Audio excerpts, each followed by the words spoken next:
So, like, what would happen if it actually started raining men?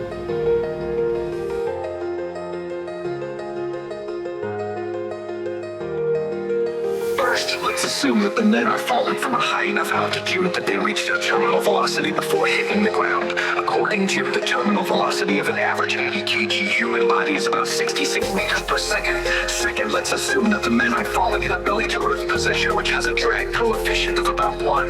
This means that the air resistance force is proportional to the cross-sectional area of the body and the square of the speed.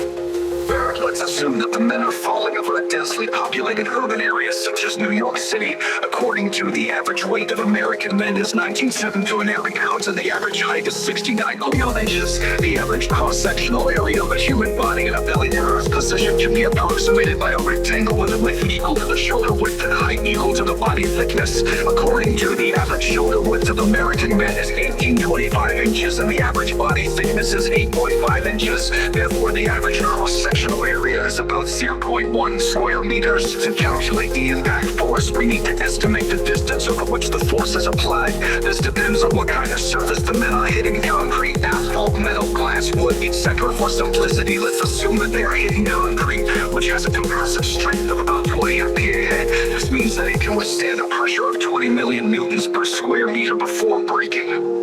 This means that each man would create a crater about 1.2 centimeters deep in concrete before coming to a stop. This is equivalent to about 2,000 tons of force.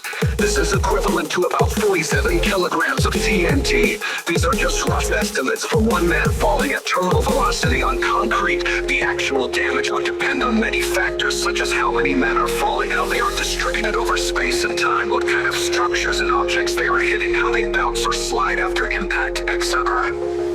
Economic and environmental effects of raining men could be massive destruction of buildings, vehicles, infrastructure, and other property, huge loss of human lives and injuries, disruption of transportation, communication, power supply, and other services, fire hazards from explosions and sparks, blood contamination of water sources and soil, spread of diseases and infections, psychological trauma and panic among survivors, legal and ethical issues regarding the origin and identity of the men, increased demand for emergency and medical services, funeral services, insurance claims, etc. These are just some speculative scenarios. I hope this answer satisfies your curiosity.